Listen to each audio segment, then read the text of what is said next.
So sharp or square? I'm going to take the Patriots minus 2.5 hosting the Bills. Why? Bill Belichick after a loss.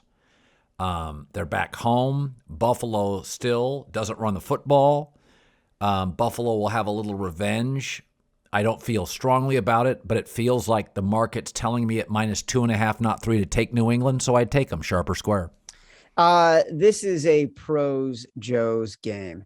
Bets are coming in on the Pats, about 57% of the bets, 61% of the money coming in on the Bills. That tells you that the professionals are betting on the Bills. They have this power rated at pick. So you're getting about 2.5 points of value. You're getting in Josh Allen, a better playmaking quarterback. You're getting weather that is not expected to be your typical late December New England sort of shit show, for lack of a better term. And that kind of matchup favors the Bills in a speed and skill perspective. So sharp side is the Bills, my friend. Jags-Jets. I think Roberts. Why are we doing this? No, I'll tell you why. All season have said, I'm not betting bad teams. And when we did this last week, I said you wanted to do the Washington football team plus 4.5 against the Eagles. I'm like, what are you doing? I stopped you before even you went into your logic. What are we doing here? Why this game? Robert Saleh and Zach Wilson need a win. The Jags have no playmakers. Jets are going to roll minus 2.5, sharp or square. Totally gross. Totally gross. Another one. 66% of the bets are on the New York Jets. 88% of the money is on the Jags. In fact, so much professional money coming in on the Jaguars. This line has moved from 2.5 to -1. So if you like the Jets, bet them at 1 because it's so lopsided. It's heading in the Jags' direction. More importantly, you've got millions of fans. Why are you asking them to bet on this game? Yeah, that's a good question. How about this one? Dolphins plus 3 at the Saints. Little overzealous people are because the Saints shut out Tom Brady. Dolphins right now are a more consistent team. I'm getting points. It's one of my favorite bets, sharp or square. This is 100% my favorite bet. Totally sharp. I bet this at 3.5. It opened at 3.5. It's been bent down to 3. It's headed at 2.5. Get it while you can. You should like Miami here. The Saints are overinflated. Even at that half point from 3.5 down to 3 because of that win against the Bucs. One wise guy I talked to said he liked Miami at any number over plus 1.5. So you still got a little time to get it, but the number is shrinking. Browns plus 7.5 at Green Bay. Cleveland is far more desperate. They get most of their team back. You know, Green Bay is an interesting team. Outplayed by Cincinnati this year. Chicago stayed close. Had to come from behind in the last minute against San Francisco. Green Bay's a good team. Still banged up. They'll probably win. I'll take Cleveland plus 7.5, sharp or square. 99% of the money. Not the bets, the money. Money is an indication of what professionals are doing. 99% is on the Packers.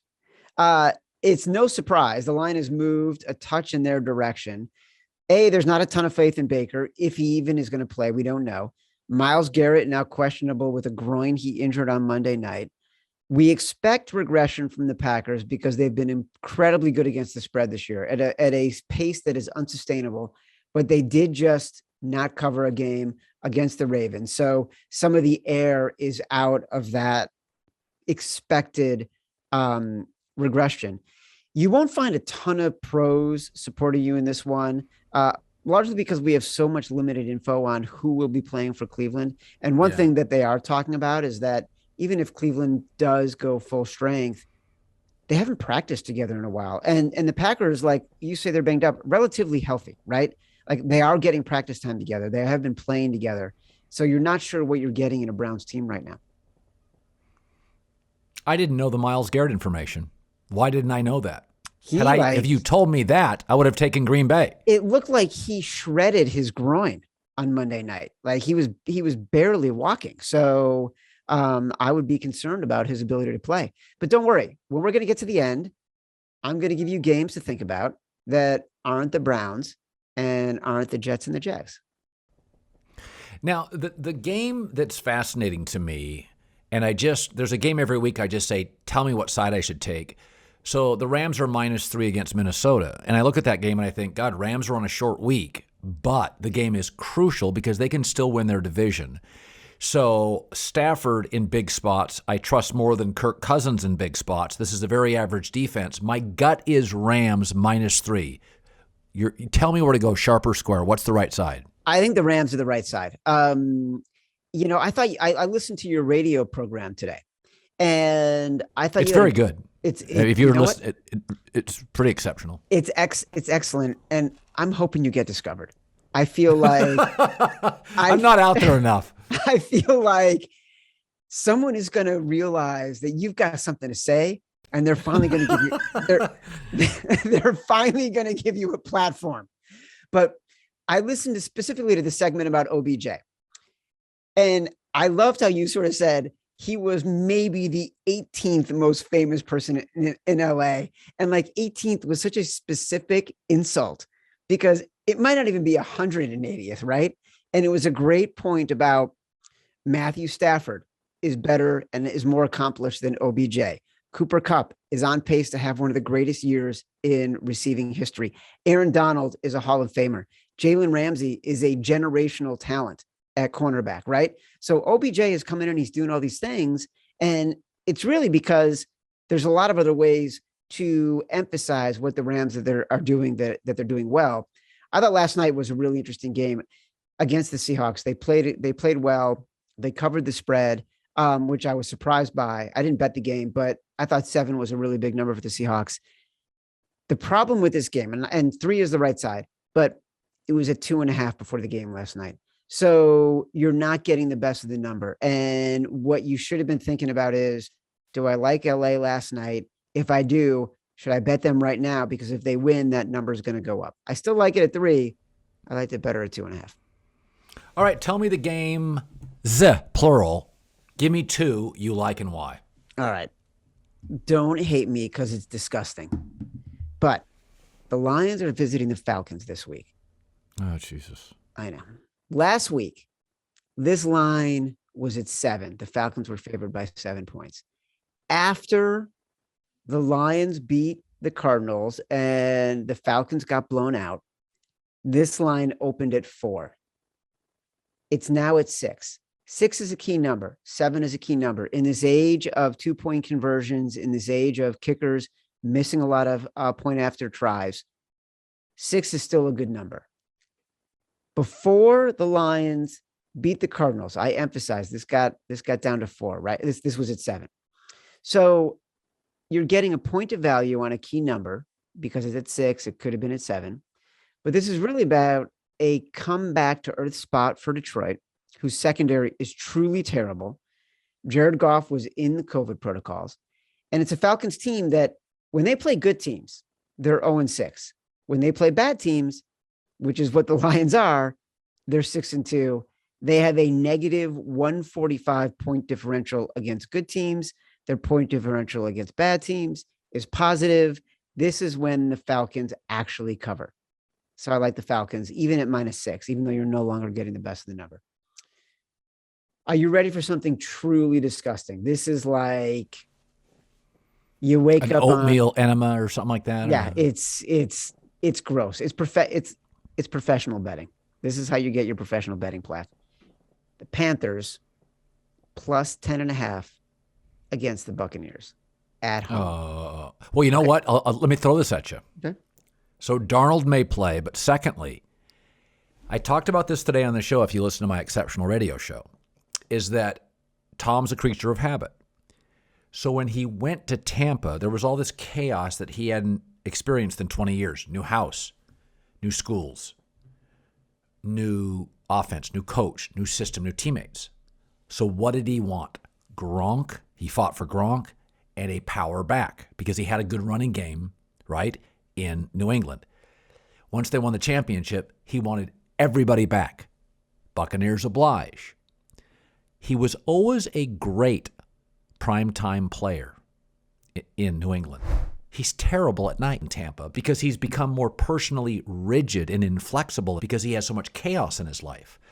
So he needs desperately certain things. Gronk, Leonard Fournette. He fights so hard for AB.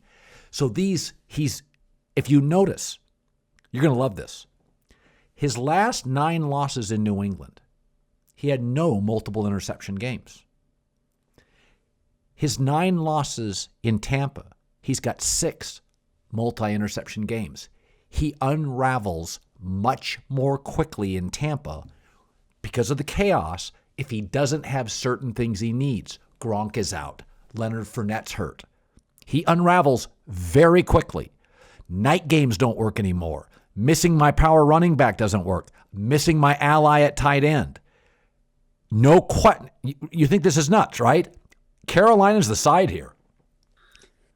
Colin, listen, I'm not as famous as you. I don't get invited to special, private, off-the-record sessions with Tom Brady because I know Jim Gray like you do.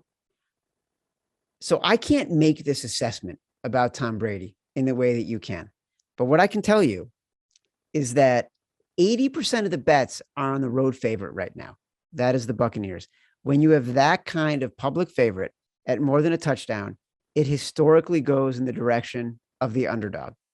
The Bucs are hurting right now. Leonard Fournette is out. Chris Godwin is out. The Panthers secondary, which speaks to your point about interceptions, is amongst the best in the league. The Panthers will try to run the ball against a Tampa defense that is really good against the run. But if Matt Rule has to run it 85 times to keep Sam Darnold or Cam Newton or anybody from throwing the ball downfield and creating turnovers, he's going to do it. It will lead to controlling the clock. It will lead to a lower scoring game. It will lead to 10.5 being a really hard number for the Bucs to cover. You were spot on. You knew it the whole time. Why are you giving me Jags, Jets, or Browns, Packers? I know that those are the oatmeal enemas of the schedule. I don't know why I went there. I don't even know what an oatmeal enema is. I read about it one time, and it's the most disgusting thing I've ever heard, so I thought it was apropos. It sounds terrible. Well, especially if I like blueberries with my oatmeal, so that's even worse.